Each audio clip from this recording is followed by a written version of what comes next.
Aujourd'hui, dans toute une histoire, les victimes d'inceste ont décidé de parler.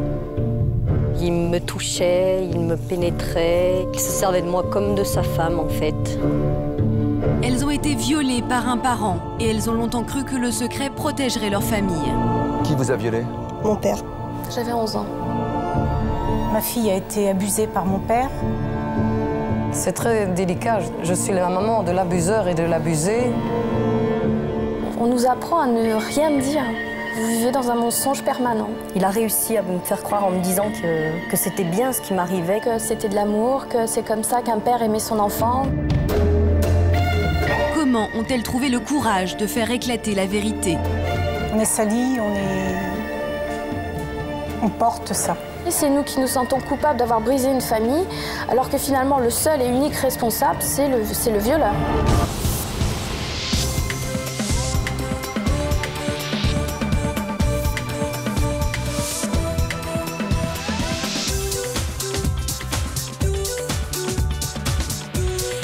Bonjour, bienvenue. Merci pour nos invités. Bonjour mesdames. Merci. Merci de nous recevoir. Madame, mademoiselle, monsieur, bonjour. 80% des abus sexuels commis sur des enfants sont commis par des membres de la famille. 80%, c'est un chiffre absolument effrayant. Ces victimes d'inceste trop jeunes pour se défendre, cela commence parfois à 6 ans, 7 ans ou 8 ans, s'enferment bien souvent dans un silence honteux, alors qu'ils n'ont évidemment aucune raison de porter la honte. Aujourd'hui, nous donnons la parole à ces victimes. Certaines ont osé dénoncer et nous dirons ce qu'elles ont dû endurer. Ce sont en majorité des femmes. D'autres regrettent de ne pas l'avoir fait. D'autres hésitent encore. Nous sommes en duplex avec Valérie. Vous m'entendez, Valérie? Oui. Vous êtes mère de famille, vous-même? Oui. Vous êtes même tout près d'accoucher, je crois? Oui, tout à fait. Quelques jours. Quelques jours. Vous avez quel âge? 39 ans. Entre quel âge et quel âge vous avez été abusée, vous? D'environ 7 ans, ce que je me rappelle en tous les cas, jusqu'à environ 14 ans. À qui en avez-vous parlé? À ma maman. En premier. À la justice? Non. Je parlais de la honte il y a quelques instants. Oui. Vous avez honte de ce que vous avez subi? Plus maintenant, mais pendant longtemps, oui, j'ai été hantée par la honte. Vous n'avez jamais porté plainte? Non. Qui vous a violé? Mon père. Vous êtes venu ici pour écouter les témoignages de nos invités, pour essayer peut-être de vous décider à obtenir réparation, à obtenir enfin que la vérité soit faite, que vous puissiez libérer votre cœur et votre corps au moment où vous vous apprêtez vous-même à devenir maman. Je vous souhaite bonne chance, Valérie. Je vous donnerai la parole à la fin de cette émission. Vous nous direz où vous en êtes. On vous accueille. On accueille également tous nos invités. Merci. Voici leur histoire. Bonjour Marie-Thérèse.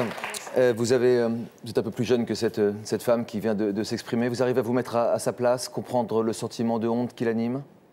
Le sentiment de honte, le silence, cet enfermement et la difficulté pour en sortir. Un mot pour définir votre enfance à vous. L'enfer. Votre père? C'est lui Oui. Qui a commencé à abuser de vous? Vous aviez quel âge? J'avais 11 ans. Nous verrons quel a été le déclic pour vous, Marie-Thérèse, qui vous a poussé à porter plainte contre ce père incestueux et qui s'en est pris aussi à vos petites sœurs. Oui.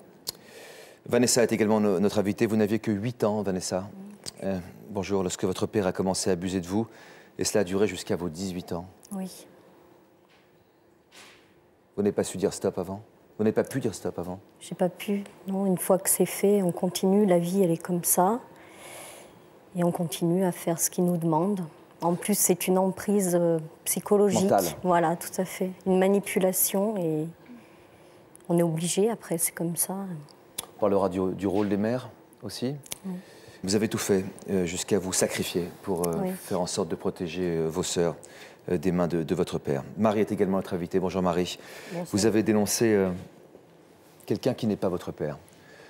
Quelqu'un qui fait partie pourtant de votre famille. Quelqu'un qui a abusé quelqu'un de votre famille.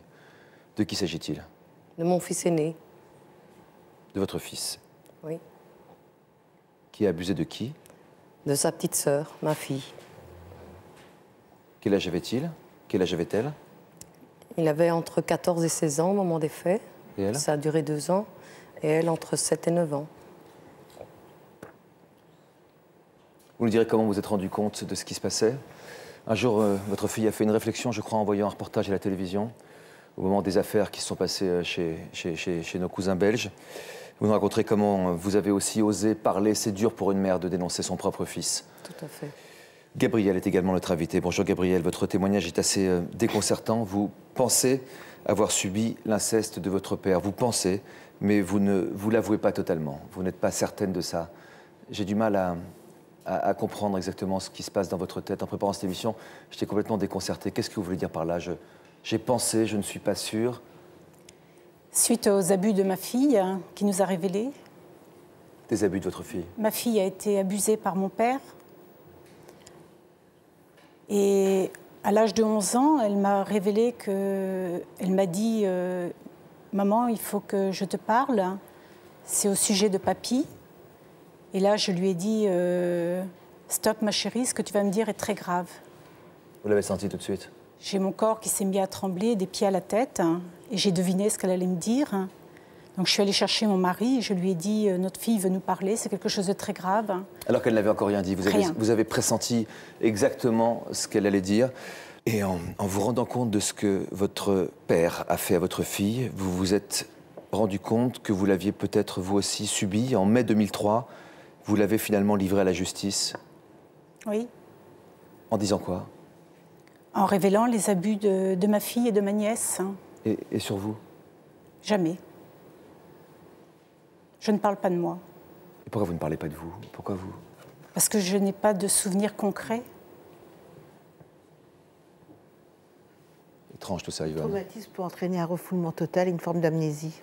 Et pourtant, c'est revenu d'un coup. Hein. Et pourtant, vous avez Mais le compris. corps a parlé quand même. Vous avez tout ressenti lorsque votre fille a avoué quelque chose. Je n'ai que ça pour m'appuyer dessus. Mais le corps ne ment pas. Alice Miller. Valérie, vous êtes en ligne avec nous. Je sais que vous êtes au bord d'accoucher. On m'a dit même que vous aviez des contractions. Donc c'est un moment particulièrement compliqué pour vous. Enfin, je veux dire, de parler de tout ça. Et pourtant, vous avez tenu à témoigner, à apporter votre témoignage, à écouter toutes ces femmes qui sont venues courageusement nous apporter leur témoignage. Vous allez porter plainte contre votre père. Quelle est votre démarche aujourd'hui? Je n'ai pas encore porté plainte, en fait. Parce que déjà, il y a prescription, donc la plainte n'aboutirait pas à grand-chose. Quelle vie a votre père aujourd'hui? Je sais qu'il est remarié, qu'il a 4 enfants, dont 4 enfants? Dont 2 filles, oui. Je crains un peu pour ses enfants, quoi, qui sont pas très âgés non plus. J'ai l'impression que c'est tellement dur ce que vous avez subi. Je parle de vous, je parle de Valérie, que vous ne pouvez pas agir pour vous défendre, mais pour défendre les autres. C'est pour cela que vous voulez témoigner et peut-être mettre en cause cet homme auprès de la justice, Valérie?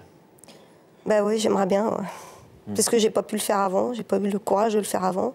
Au moins le faire pour protéger d'autres personnes. C'est une question de courage. Je crois qu'on est tellement secoués. Courage, culpabilité. Vous pensez que vous n'avez pas assez de courage?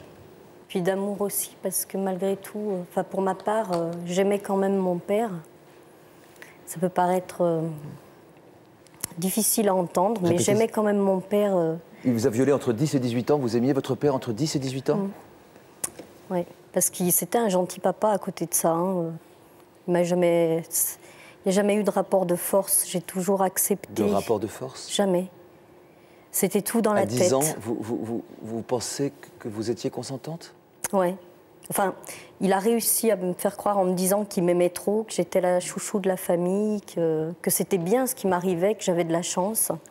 Il me disait la même chose. Le discours des pères incestueux. Ouais, Il disait quoi exactement? Il me disait exactement la même chose. Il me disait que c'était de l'amour, que c'est comme ça qu'un père aimait son enfant, que Mais qu'il fallait pas le dire aux autres quand même, pour autant. Voilà, et ses pères... Non, parce que tout le monde le fait.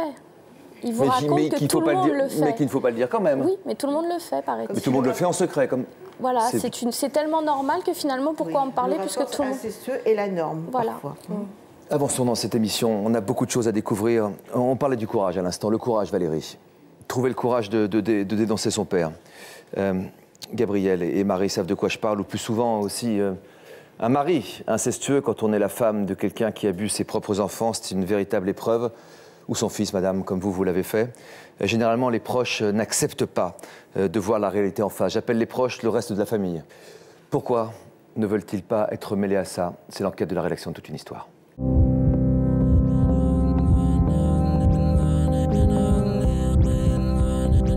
Dans la majorité des cas d'inceste, même les mères des victimes ignorent ce qui se passe sous leur propre toit. Déni ou aveuglement? La question se pose. Je pense que la mère se voile la face. Moi, je pense que la mère, déjà, elle peut... si vraiment elle est proche de son enfant ou quoi, elle peut comprendre d'elle-même qu'il y a un problème, quoi. En fait, c'est une abstraction de la réalité. C'est fuir devant la réalité. Elle ne peut pas ne pas le voir qu'il y a un mal-être quelque part. Je pense que volontairement, elle ferme les yeux parce que c'est très dur, mais... Pour protéger sa famille, elle n'en parle pas. Pourquoi personne ne parle? Et la plupart du temps, ces femmes, ces mères, sont dans des situations de déni psychologique. Et ce déni fait qu'elles ne ressentent pas la souffrance de leur enfant. C'est tellement inouï, c'est tellement impensable, c'est une violence impensable, que ces mères ne l'entendent pas. Brigade des mineurs à Paris. Ici, on reçoit les signalements pour inceste. Dans la plupart des cas, les victimes viennent avec quelqu'un d'extérieur à la famille. Il a besoin qu'on fait de se confier à une personne qui n'appartient pas au milieu familial, par exemple le professeur des écoles, la petite copine avec laquelle il joue dans la cour de récréation. Et en se confiant à une personne extérieure au milieu familial, sa parole est plus facilement dite et portée à la connaissance de la justice. Martine a été abusée par son père de 12 à 16 ans. À l'époque, elle n'a pas osé parler. Ses proches n'ont rien vu. Personne n'a rien vu dans ma famille, que ce soit mes frères, ma mère. Dans les grands moments de souffrance, quand je subissais l'inceste, j'en ai voulu à mes proches qui ne voyaient rien, qui ne suspectaient rien. Bien souvent, je pleurais, je me disais « Mais pourquoi tu vois pas? Pourquoi tu vois bien qu'il y a quelque chose de bizarre ?» Sa mère a fini par comprendre ce qui se passait. Trop tard. Au jour d'aujourd'hui, ma mère s'en veut de ne pas avoir pu m'aider. Et elle a pu enfin le dire, qu'elle se sentait coupable, qu'elle s'en voulait, de n'avoir rien vu, n'avoir rien suspecté. C'est très important pour la victime d'être reconnue en tant que victime, parce qu'une fois qu'elle l'a été par la justice, elle peut quitter sa place de victime, elle peut passer à autre chose, elle tourne la page, elle n'est plus victime.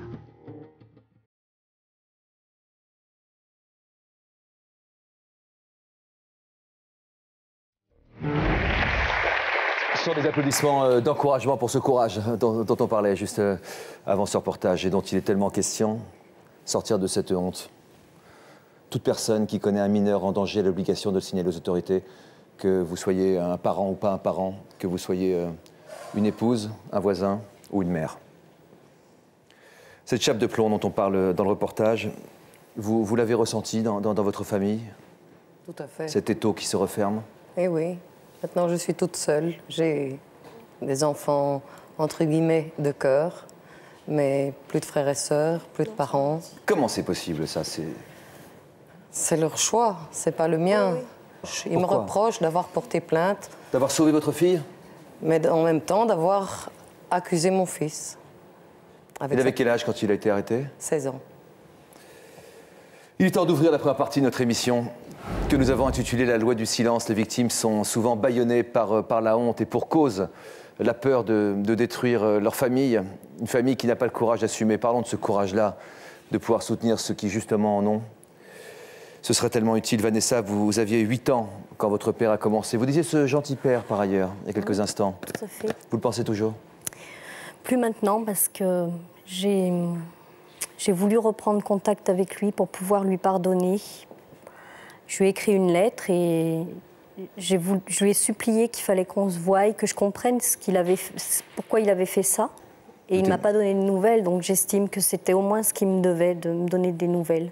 Je voulais juste comprendre pourquoi il m'avait fait ça, parce que je pense que tout ce qu'il m'a fait, me violer... À 8 ans? Comment s'est passé la première fois? En fait, ça a été progressivement. Il commençait par me coincer dans la salle de bain ou à m'embrasser comme on embrasse une femme, pas comme on embrasse un enfant. Et puis après, ça en est venu au lit très rapidement. Votre mère n'a rien vu? Je pense pas, je sais pas. Vous n'êtes pas sûr? Vous n'êtes pas sûr? Je dirais pas, je reprendrais le déni que la dame a employé. Je pense qu'elle a peut-être capté certaines choses, mais qu'elle n'a pas voulu le voir. C'est trop horrible pour le voir. Voilà, elle aimait trop mon père en plus. Elle aimait énormément mon père et je pense que ça, voilà. Marie-Thérèse, est-ce que vos sœurs aussi étaient victimes de votre père? Oui. Pourtant, vous étiez sûre d'être la seule pendant un bout de temps. Elles ne vous ont jamais appelé à l'aide. Vous nous avez dit, mon père nous manipulait, il leur avait dit que j'étais au courant, que j'étais d'accord. Vous étiez la grande sœur, vous êtes la grande sœur. Oui. Vous n'en parliez pas entre vous, entre sœurs? Non. Tout est fait pour qu'on... De toute façon, on nous apprend à ne rien dire. Quand vous avez mal, on vous dit, on vous apprend à sourire. Quand vous avez envie de pleurer, on vous apprend à rire. Vous apprenez à... Vous vivez dans un mensonge permanent. Jusqu'à quel âge ça a duré? 14 ans. 18 pour vous? 18 ans. 7-8 ans sans dire un mot de toutes ces atrocités, comment est-ce possible? C'est une question que nous posons aujourd'hui. Vous avez fini par vous confier à un prof du collège. Ce prof avait quelque chose de particulier pour que vous alliez vers lui? Un homme, une femme? Un homme, un prof de gymnastique, avec qui j'avais une grande amitié. Je lui faisais confiance et puis j'ai même encore quelquefois de ses nouvelles. Et je me suis confiée à lui, donc il a mis en place l'assistante sociale, enfin tout ce qui suit, et on m'a placée dans un foyer. Et là, je me suis rendu compte que j'allais effondrer ma famille. C'est-à-dire ma mère il allait avoir le divorce, mes frères et sœurs allaient encore... Donc je suis revenue sur mes aveux et on m'a donc mis une éducatrice pendant 2 ans pour me suivre parce que c'était moi qui n'étais pas normal, quoi. Enfin... Ouais. Je rappelle que pendant 8 ans, vous avez subi tout ça pour protéger vos sœurs. Surtout ma sœur qui me suit, quoi. Je l'emmenais partout avec moi parce que je ne voulais pas qu'elle soit toute seule avec lui. Quand vous avez porté plainte et que votre mère l'a donc appris, elle l'a cru? Elle l'a cru lui. Elle l'a cru lui? Enfin, moi, elle m'a dit mais enfin, tu te rends compte de ce que tu es en train de faire? Vous avez culpabilisé, vous avez retiré votre plainte. Vous avez dit que vous aviez menti pour protéger votre famille à 18 ans. Et pourtant, votre mère aurait pu réagir. On va y revenir, Vanessa, c'est important. Marie, avant de découvrir que votre fils abusait de votre fille, il avait 14 ans au début. Au moment, il a commencé à 14 ans et je l'ai su quand il avait 16 ans. Et votre fille, comment réagissait-elle, elle? Mais elle avait entre 6 et 8 ans et un peu comme Vanessa l'expliquait, son frère lui disait que c'était normal. Qui est maman parmi vous trois? Vous trois. Vous surveillez ce qui se passe à la maison? Maintenant, oui. Non, je vis pas dans la paranoïa. Je sais que ça existe, mais tout le monde n'est pas dans le même sac, heureusement. Abuseur. Voilà. Ça fait combien de temps, Valérie, que vous voulez sortir de ce silence et que vous n'y arrivez pas? Disons, à partir du moment où j'en ai parlé, c'est une première sortie vers du silence. Mais en coulisses, pas en pleine lumière. Oui, en pleine lumière, oui. Parce que je pense que si je suis pas en pleine lumière, c'est aussi un problème juridique. Donc. Parce que vous n'avez pas encore porté plainte? Non, non. Parce qu'il n'a pas été jugé, pour cause? Vous pensez que c'est le moment? Oui. Mais quelque chose vous retient encore? Un peu mes enfants, parce que bon, c'est un peu entraîner un peu tous ses proches dans l'histoire. Et... Parlons justement de cela. Deuxième partie de notre émission. Le sacrifice. Vanessa, les sacrifices, vous connaissez. Pendant toute votre enfance, vous avez tout fait donc pour épargner à vos sœurs le cauchemar que votre père vous faisait endurer depuis l'âge de 8 ans. 8 ans. Le secret a été longuement gardé. L'une de vos sœurs l'a appris pas plus tôt que cette semaine. Cette semaine-là, en préparant cette émission, à l'occasion du tournage de ce reportage. Vanessa est l'aînée d'une famille de 3 filles. À 8 ans, elle se fait violer pour la première fois par son père. Elle n'a qu'une angoisse, qu'il s'en prenne aussi à ses sœurs. Pour les protéger, elle va jusqu'à se faire violer à leur place. J'ai subi l'inceste avec mon père pendant 10 ans. Ça a commencé, j'avais 7 ou 8 ans, jusqu'à 17-18 ans.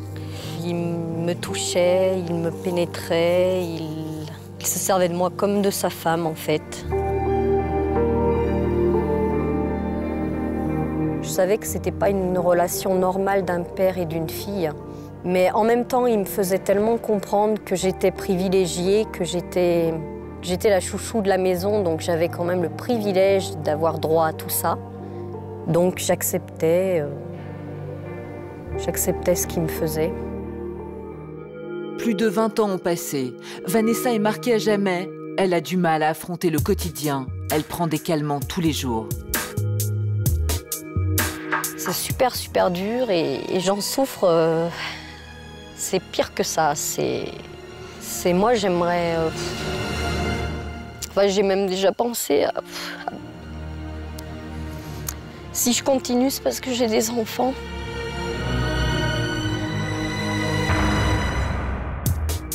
Ses sœurs ignorent ce qu'elle a enduré pour les protéger. Ce secret lui pèse. Son compagnon l'encourage à briser le silence. Tu as protégé tes sœurs, quoi. Ta sœur, ta sœur qui est vraiment proche de toi, tu l'as protégée et maintenant il faut lui dire, il faut lui dire la vérité, il faut plus que tu gardes en toi tout ça.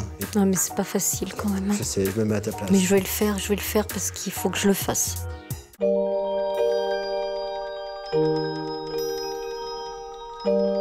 Vanessa retrouve sa sœur pour tout lui avouer. Si son père ne l'a pas violée, c'est parce qu'elle a tout fait pour la protéger. Et je voulais te dire, tu sais ce qui m'est arrivé avec notre père, tout ça.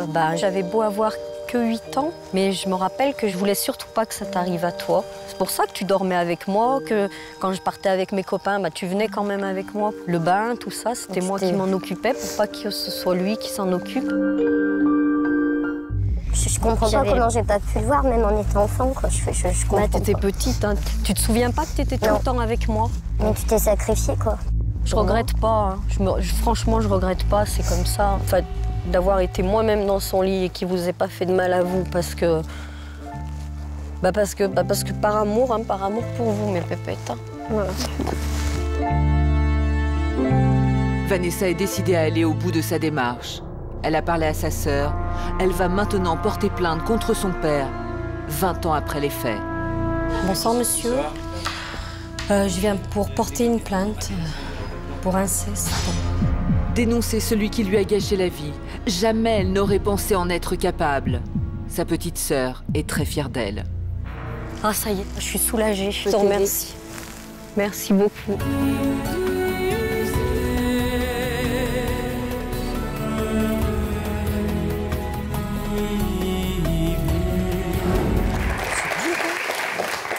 Vous savez que vous êtes, j'espère, vous le savez, dans une émission sérieuse, tout est vrai ici. Hein.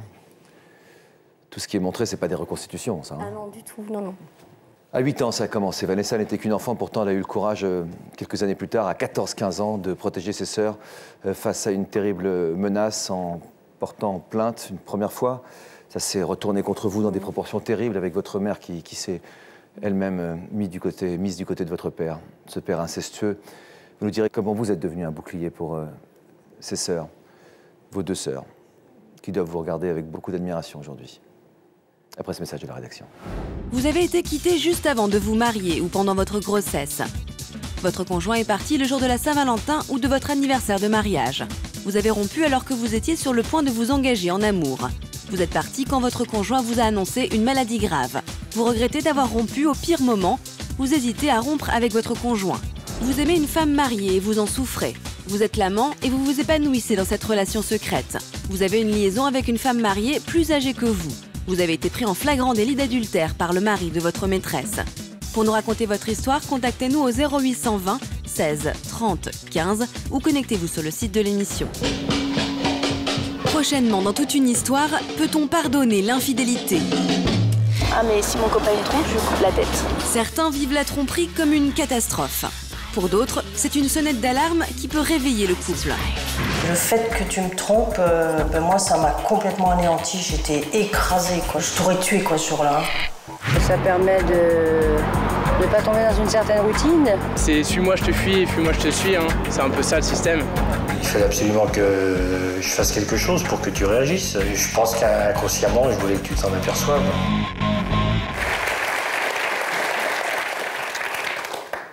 C'est difficile à prononcer ce mot. Inceste. Oser parler pour sauver un proche.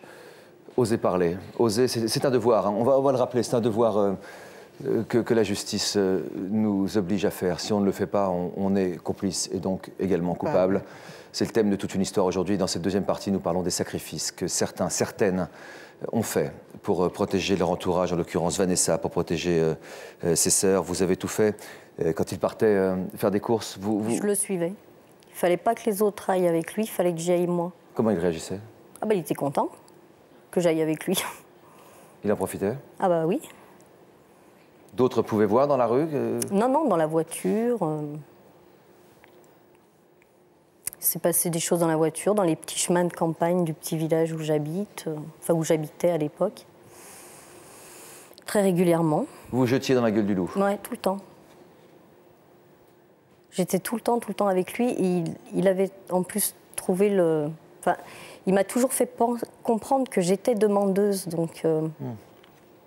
Ils ont une telle force de conviction qu'effectivement, ils vous faisaient croire que c'était vous qui étiez en demande. La force de conviction est terrible et ils vous marquaient au fer rouge. Mais c'est tellement facile de manipuler un enfant quand on est Très son père facile. ou sa mère. Il est très puissant. La force de conviction, oui, Grande Yvonne, je veux bien, mais là... Oui, mais il y a une grande puissance. Ce sont des vrais pervers qui sont diaboliques. Pervers, oui. Marie-Thérèse, faire diversion, protéger vos sœurs pour que votre père ne s'en prenne pas à elle, comme Vanessa. Est-ce que vous avez essayé, vous aussi? Vous étiez la grande sœur, hein? J'étais la grande sœur, mais contrairement à Vanessa, il m'a fallu me confronter à la réalité de leurs mots pour voir qu'elles avaient été abusées. Enfin, j'ai jamais imaginé, lorsque moi j'étais abusée, je n'ai pas pu imaginer un instant qu'une petite fille qui était tellement fragile, enfin j'ai encore l'image de ma petite sœur petite. Pourtant, vous avez très peu d'écart. On a 3 ans. Mais moi j'avais l'impression, j'étais la grande sœur, je la protégeais. Et pourtant, vous avez appris par la suite que vous aviez 11 ans quand vous avez été violée pour la première fois. Au moment de la procédure, j'ai appris que ma sœur avait été la première victime. Elle avait 7 ans à l'époque. Et voilà. Vous pensez que vos sœurs, qui n'ont pas été épargnées, et vous étiez la grande sœur, qui ont subi aussi l'inceste, et même avant vous, de la part de votre père, vous êtes sentie coupable pour ça. Vous pensez que vos sœurs vous en ont voulu? Non, aucune de nous. On ne peut pas s'en vouloir pour ce que quelqu'un a fait. Il y a eu un moment, en tout cas, d'incompréhension entre vous, j'ai le sentiment. Oui, mais c'était organisé, en fait. Mon père organisait notre mésalliance. Ce que je voulais dire, c'est que vos sœurs ont pensé que vous étiez peut-être complice. Mon père a dit à la plus jeune que j'étais au courant et que je n'y voyais absolument aucun inconvénient. Ce qui était absolument faux, puisque des années plus tard, lorsque j'ai appris que mes sœurs avaient été abusées, donc que la petite dernière avait été abusée, ça a été le déclic. C'est ce qui a fait que j'ai porté plainte. Vous avez ressenti le besoin de demander pardon à vos petites sœurs. Vous n'y étiez pour rien, pourtant vous avez ressenti ce besoin. Je crois que ça a un peu brisé la glace et que tout le monde s'est senti soulagé ensuite. Oui, parce qu'au départ, vous portez tout comme j'entendais Vanessa et on se retrouve dans les mots de toutes les victimes, c'est qu'on porte une culpabilité qui n'est pas la nôtre. Oui. Ça n'est pas notre faute. Et pourtant, c'est nous qui demandons pardon aux autres victimes. C'est nous qui nous sentons coupables d'avoir dénoncé. C'est nous qui nous sentons coupables d'avoir brisé une famille. Alors que finalement, le seul et unique responsable, c'est le violeur. Mais il faut des années pour ça. Il faut des années pour réussir à l'accepter. Que pensez-vous? Moi, quand j'ai su les abus pour ma fille, on a tout fait pour l'aider pendant 2 ans. On l'a portée à bout de bras avec mon mari. Et on a su, à la suite, chez le juge, j'ai dit au juge, écoutez, allez voir mes nièces, parce que j'ai 2 autres nièces, et pourquoi pas. J'ai lancé ça comme ça. Et un jour, ma nièce m'a téléphoné en me disant, écoute, Tata, vraiment, je te remercie, parce que, voilà, moi aussi, j'ai vécu ça, et fait ça, et ça. Et à la suite de ça... De la part du même homme? Oui, de leur grand-père. Qui a violé toute la famille, lui? Il n'a pas violé, il a abusé. Wow, d'accord. Et à la suite de ça, j'ai téléphoné à mon frère, donc le père de ma nièce, et je lui ai dit, ça y est, tu vas comprendre enfin, etc. Et il m'a répondu, il m'a écrit une lettre en me disant, pour expliquer un peu le dysfonctionnement familial que ça peut induire dans la famille. Et il m'a expliqué, il m'a dit dans la lettre, hein, quoi qu'on en dise, mon père est quelqu'un de bien. Et si un jour je lui arrive à la cheville, je pourrais dire alors que j'ai réussi ma vie. Là, la manipulation est poussée à son paroxysme. On ne va pas condamner votre frère pour autant, ni le reste de votre famille. C'est de la manipulation poussée à son paroxysme total. Imaginez que ça se passe dans votre famille. Je vois madame réagir beaucoup depuis le début de cette émission. Imaginez que ça se passe dans votre famille, que vous apprenez que quelqu'un, un oncle, a abusé de quelqu'un de votre famille. Comment vous réagiriez, à votre avis? Mais de façon épouvantable, parce que j'ai été moi-même victime de cette chose-là, oui. Déjà à l'âge de 4 ans. J'ignorais totalement, madame. Je suis désolé, je vais juste vous donner Mais je vous assure, il faut dénoncer. Nous vivons avec ce cauchemar des années entières. Et nous avons ces cicatrices que l'on ne peut pas refermer. C'est quelque chose d'atroce et d'épouvantable. Et j'ai toujours veillé à ce qu'il n'arrive pas cette chose-là à ma propre fille. Vous avez des enfants, oui. J'ignorais tellement, madame. On n'avait pas préparé du tout votre témoignage. Vous n'êtes pour rien. Non, mais j'ignorais, vous n'êtes pas venu pour témoigner dans cette émission. Non, pas du tout, mais c'est comme ça. Et en fait, je suis ravie d'en parler. Parce que j'ai vécu avec ça toute ma vie. Je n'ai même pas pu le dire à ma mère, qui est décédée très, très jeune, qui avait 46 ans, qui était une bonne mère, qui s'occupait merveilleusement bien de nous. Et lorsque des oncles venaient, ou même voir des amis et mes parents, où j'allais en vacances, il s'est passé ces choses horribles. Et je suis ravie de témoigner. Bravo madame, je vous ai déjà vu venir plusieurs fois dans le public de notre émission. Je profite pour saluer tout le public qui est avec nous et qui vous pouvez nous rejoindre également ici dans ce studio si vous le souhaitez et qui nous est fidèle comme vous l'êtes de plus en plus nombreux devant votre télé. Merci de venir vous voir. Je suis content de vous voir vous libérer aujourd'hui.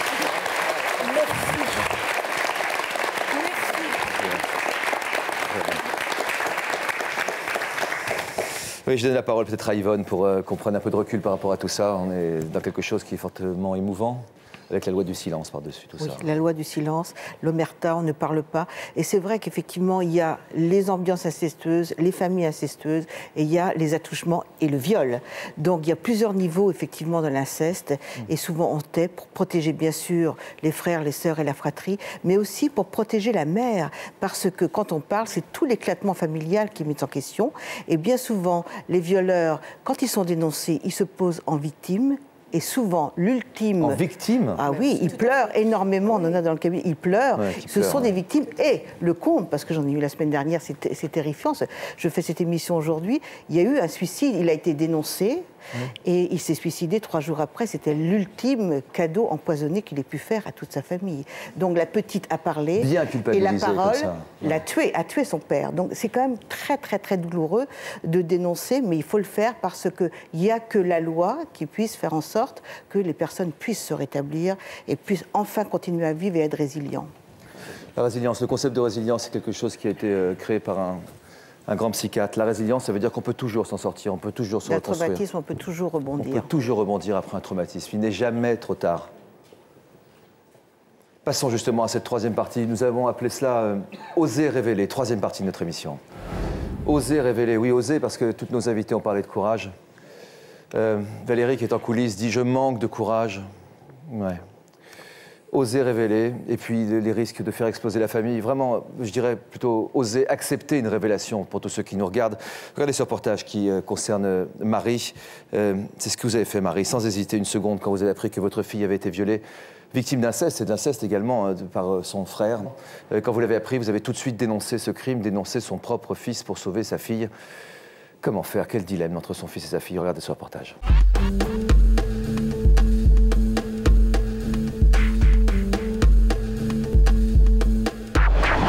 Voilà mon fils, ma fille. Je n'arrive pas à toujours comprendre comment un enfant de 16 ans peut abuser comme ça de sa petite sœur qui a 8 ans. Ce sont des choses que jamais je n'aurais pu imaginer. Jamais. C'était il y a 10 ans. Marie découvre avec horreur que son fils de 16 ans abuse de sa petite sœur. Ça se passe dès qu'il se retrouve seul à la maison. Le jour, la nuit. Pendant 2 ans, son fils viole sa fille sous son propre toit. Dès que Marie l'apprend, elle porte plainte contre son propre fils. Je n'ai jamais hésité à le dénoncer, à porter plainte, à mettre toute la machine en route. J'avais l'impression d'autant protéger Amélie que d'empêcher de s'aggraver. Son fils est condamné. Il a passé 3 ans dans un centre de détention pour mineurs. Marie est une femme blessée. Malgré ce que son fils a fait, il lui manque. C'est mon fils quand même, c'est la chair de ma chair, c'est mon fils et ça le restera toujours. Son fils vit aujourd'hui à 80 km. Toutes les semaines, elle lui téléphone pour lui proposer de le voir. À chaque fois, il refuse. Elle continue d'espérer. C'est maman. Ouais, ça va? Comment ça va? Le 25, ça te dit rien de faire un solo avec nous chez les filles? Non. On serait quand même sympa si tu pouvais passer. Je pense que je sais pas comment. Oh. Bisous? Bye bye, hein? Au revoir. Il a décroché. Magnifique. Les autres fois, il renvoie mon appel. Il m'en veut toujours d'avoir porté plainte contre lui, ça c'est certain. Et pour lui, c'était pas si grave que ça, et c'est moi qui fais tout un plat. Sa fille Amélie a grandi. Elle a 21 ans. Oh, qui voilà. Salut. Comment ça va? À cause de ce qu'elle a subi, elle est dépressive. Elle a fait une tentative de suicide il y a 3 mois. Depuis, elle est hospitalisée. Elle ne rentre que le week-end. Est-ce qu'on a fixé une date de sortie? Pas encore. Pas encore? Amélie n'en veut plus à son frère. Elle aimerait reprendre contact avec lui. Elle décide de lui écrire. Xavier, je voulais te dire que j'aurais bien voulu avoir une discussion avec toi. Depuis qu'elle a été violée par son frère, elle tente de se reconstruire. Si Marie n'avait pas dénoncé son fils, qui sait où la jeune fille en serait aujourd'hui? C'est un choix que je ne souhaite à aucune mère, de devoir se dire qu'est-ce que je fais? Est-ce que je porte plainte contre mon fils pour protéger ma fille? C'est un choix qui a été très difficile à prendre et que j'ai pris.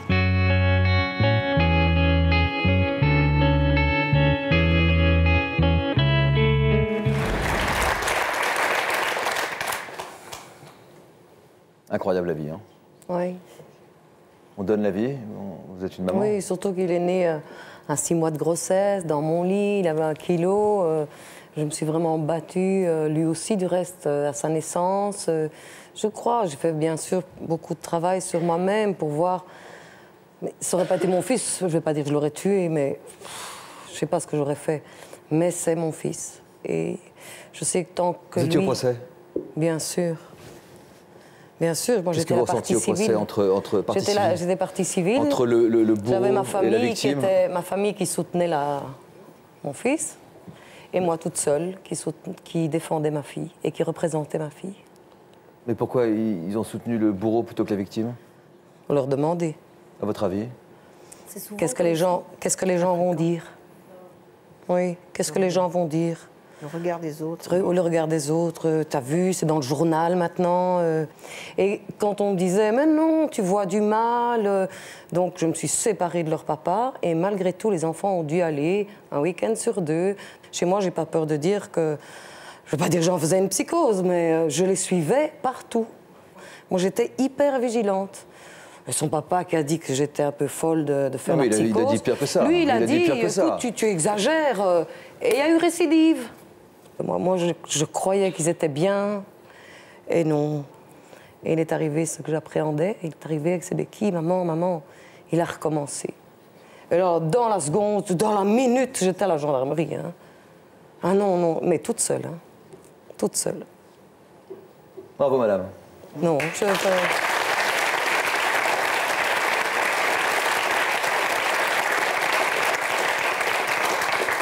Je me suis dit, je ne souhaite pas mon pire ennemi. Votre fille avait quel âge quand elle est venue vers vous? 10 ans. Votre fille avait quel âge quand elle est venue vers vous? 11 ans. 11 ans. Qu'est-ce qu'elle vous a dit? Elle nous a dit ce qui se passait. Elle a dit avec des mots qui étaient suffisamment éloquents pour que vous... Ah, non, vous dites votre corps a réagi. Moi, disons qu'il y a 2 histoires bien distinctes. Parce que, à la suite de ça, moi, je suis suivie en thérapie et...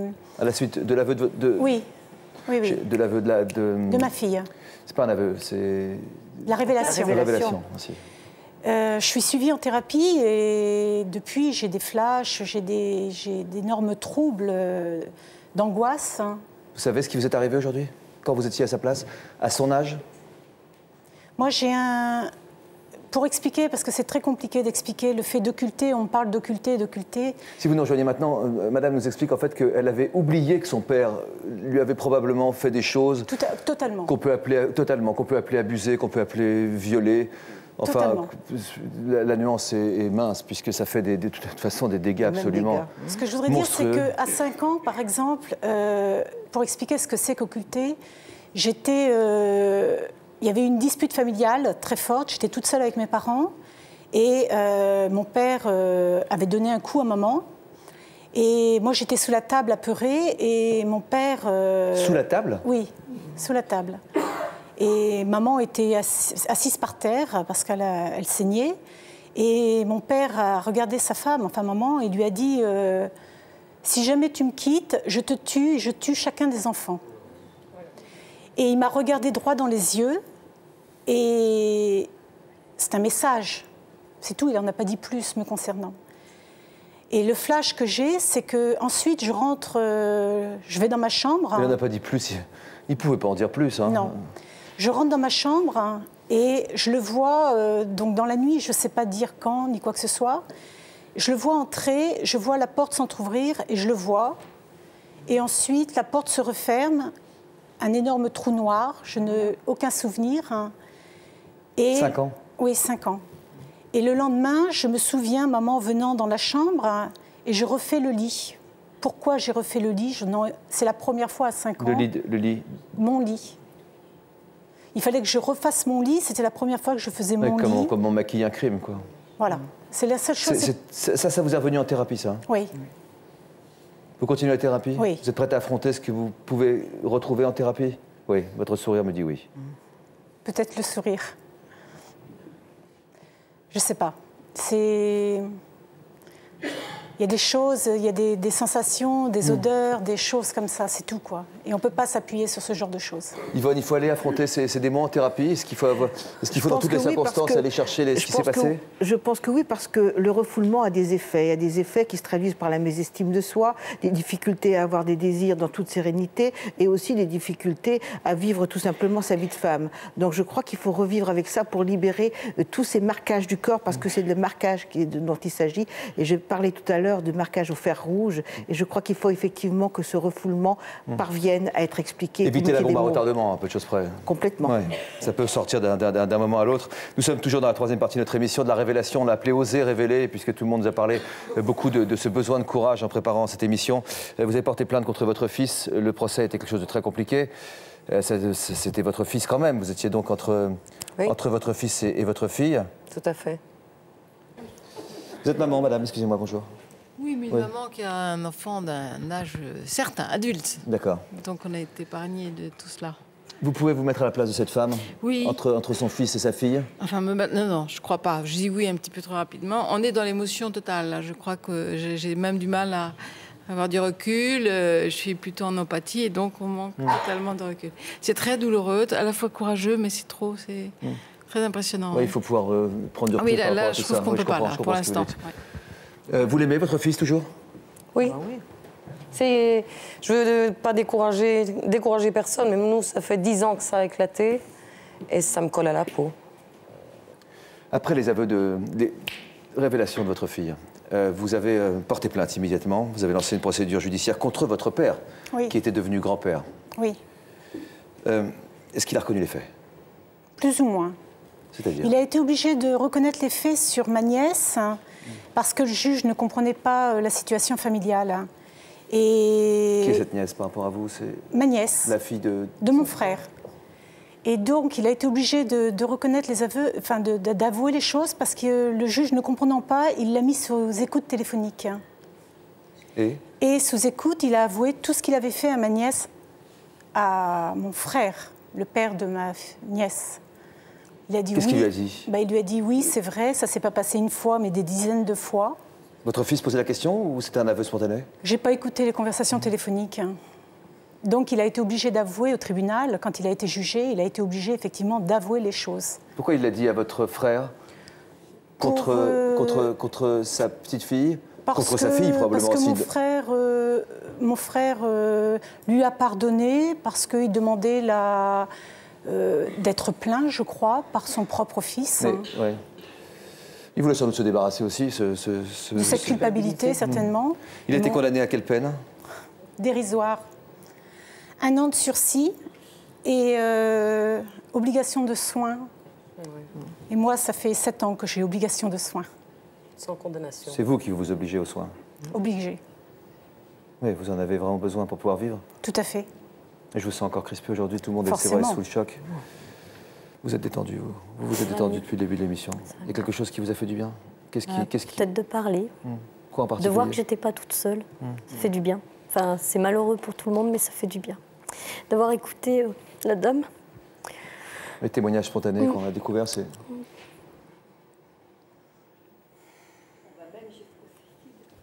Ouais, on aurait envie d'aller jusqu'au suicide. Je suis allée moi-même. 5 tentatives, mais... Je ne l'ai jamais fait, mais j'ai l'impression que je me suicide un petit peu tous les jours, de toute façon, avec tout ce que je prends, tout ce que j'ingurgite. Qu'est-ce que vous ingurgitez? Des cachets, tous les antidépresseurs qui existent, les cachets pour dormir, parce que je ne dors pas. Ça arrivait la nuit, les premières fois? Non, c'est jamais arrivé la nuit pourtant, mais je ne dors pas. Votre père vous a abusé donc pendant 10 ans. Vous avez parlé une première fois à l'âge de 14 ans. Tout le monde vous a mis la pression. Vous êtes revenu sur vos aveux. Votre mère s'est mise du côté de votre père. Vous ne saviez pas si avant elle savait ou pas. Mais là, en tout cas, elle avait un doute. Elle pouvait en tout cas avoir légitimement un véritable doute. Et pour cause, puisque tout ça était véritable. Vous avez à nouveau rompu le silence à l'âge de 25 ans. Le moment était venu à l'âge de 25 ans pour une raison particulière? Eh ben, j'ai découvert que ce papa n'était pas le mien. J'avais un père biologique ailleurs. Comment vous avez découvert ça? La gendarmerie qui m'a envoyé un courrier comme quoi qu'il fallait que je les appelle. Donc je les ai appelés. Et ils m'ont annoncé qu'il y avait un papa qui me cherchait. Est-ce que je voulais le rencontrer? Donc en fait, j'ai découvert que je n'étais pas la fille de ce monsieur qui m'avait violée tout ce temps. Pardonnez ma question, elle est peut-être brutale, mais est-ce que dans ce cas, vous pardonniez moins? Est-ce que vous auriez plus pardonné à votre père? Oui, je pense. Je pense. Pourtant, que si ça avait été mon vrai père, je pense que j'aurais plus pardonné. Là, c'était vraiment ciblé. Bon, c'est pas ma fille, donc on peut y aller. Pardonner, peut-être pas, mais plus culpabiliser, peut-être. Plus culpabiliser de porter plainte contre lui. Oui. Et là, une fois que vous avez su que c'était pas votre père, vous vous êtes senti libéré, peut-être? Moins sous emprise? Non. Plus d'attaques? Plus d'attaques, je dirais. Plus d'attaques. J'en ai donc parlé à ma mère, à mes sœurs. Je leur ai dit que ce que j'avais révélé 10 ans auparavant, c'était vrai. Elle ne vous avait pas cru à l'époque, elle non plus? Mes sœurs étaient trop petites pour elles. Elles n'ont pas été vraiment au courant. Manipulées, et puis vous revenez sur ce que vous avez dit. De ce qui se passait. Elles ont fini par vous croire. On a vu dans le reportage que l'une d'entre elles vous soutient quand vous allez porter plainte au commissariat. Ce sont des images qu'on a tournées il y a quelques semaines. Vous y pensiez depuis quelques temps. Pourquoi avoir franchi il y a quelques jours les portes d'un commissariat? Parce que quelques semaines auparavant, j'ai franchi aussi les portes d'un psychiatre. J'ai décidé de me faire suivre. Parce que j'ai décidé d'avancer, puis de m'en sortir, et pour moi, pour mes enfants. On peut toujours s'en sortir. Oui. Donc voilà. Et on vous a conseillé de faire appel à la loi? Tout à fait. Tout à fait. Le bonheur linéaire n'existe pour personne, ou quasiment. De toute façon, la vie, ce sont des moments de bonheur, c'est déjà pas mal. Oui. Et je vous en souhaite plein. Je veux dire par là, c'est que pas voir les choses en noir et blanc, c'est... Non, non, non. J'essaye de... Mais je pense que ma mère, quand... Oui, j'allais vous poser la question, justement. Ah, pardon. Non, non, mais allez-y. Quand je lui ai révélé à nouveau à 25 ans qu'en fait, c'était vrai, je pense pas que... Enfin, ma mère, ma famille, mes sœurs, je pense pas qu'elles ne m'ont pas réellement cru, mais je pense qu'elles ont pensé que c'était des guillis sous les bras qui se passaient. Et que c'était pas réellement... elles n'ont pas conscience réellement de ce qui s'est passé. Oui, prononcez le mot. L'inceste, quoi, oui, le viol, voilà. L'inceste. Je pense qu'elles ont pensé, que ma famille a pensé que c'était juste... Et votre mère, maintenant? Oui. Aujourd'hui? J'ai plus de contact depuis pas mal d'années. Vous avez pu croiser son regard, en parler avec elle? Oui, mais qu'est-ce qu'elle a dit? Elle évite le sujet. Elle est toujours avec cet homme? Non, non, Où est cet elle est homme remariée. Il vit dans un village pas très loin de chez moi. Il a été condamné par la justice? Il n'a jamais été encore condamné pour ça. Je viens de porter plainte il y a 4-5 jours. Vous avez vu l'image, peut-être qu'on peut la passer, oui. Vous entrez dans ce commissariat et ça y est, le processus est lancé. Voilà. Il n'est pas trop tard? Il y a prescription, mais on m'a quand même répondu qu'une enquête allait être réouverte étant donné le phénomène, je dirais, entre guillemets. Oui. Mais c'est pas parce qu'il a fait ailleurs que c'est un phénomène particulier. Ce qu'il vous a fait suffit largement. Hein. De toute façon, même s'il y a prescription, j'entendais, c'est Valérie, je crois. Il ne faut pas que ça recommence, donc il faut porter plainte déjà juste pour ça. Même s'il n'y a pas une continuité pour vous, il faut le faire pour ces petites filles qui sont sous son toit, quoi. Voilà. Mais aussi pour vous libérer, Valérie, j'ai l'impression. Déjà aussi pour vous, oui. Tout à fait. Hein. De toute façon, je crois que là, le fait de venir à l'émission, d'entendre tous les témoignages, effectivement, ça m'encourage à aller porter plainte et puis à dévoiler un petit peu. Un mot de chacune pour vous, Marie. Comme le disait Vanessa, la démarche que je fais ici, c'est pour que ça n'arrive plus aux autres et aussi que quelqu'un d'autre n'hésite pas à porter plainte. Mais vous, pour éviter que les petites filles qui vivent avec votre papa ne subissent pas ce que vous avez vécu. Gabrielle. Moi, je dirais que le plus beau cadeau que ma fille nous ait fait, c'est d'avoir osé parler, parce que ça a éclaté la famille, ça a été le chemin, le calvaire le plus douloureux qu'on ait pu vivre avec mon mari. Mais c'est la plus belle chose, parce que maintenant, même si tout n'est pas sorti, je veux dire... tout n'est pas sorti. On peut reconstruire aujourd'hui. Oui, tout n'est pas sorti. Je pense pas. Il y a encore des surprises? Je pense qu'il y a d'autres victimes aussi. Je pense. Mais ma fille, c'est vraiment le plus beau cadeau parce qu'elle a sauvé sa petite sœur et elle a sauvé sa cousine qui, elle... Oui, moi je pense qu'elle a aussi un peu sauvé sa mère, si vous le permettez. Elle a sauvé la famille, notre famille.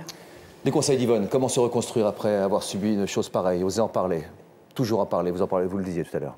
Toujours. Portez plainte aussi, parce qu'il faut que justice soit faite. Il n'y a que la loi qui puisse permettre de se reconstruire. Et se faire aider, évidemment. Par un professionnel. Par un professionnel. Et parfois, les professionnels, effectivement, les médecins ou les tiers, peuvent faire des signalements quand l'enfant ne peut pas, effectivement, lui-même parler à sa famille, faire en sorte que ce soit un professionnel qui fasse le signalement.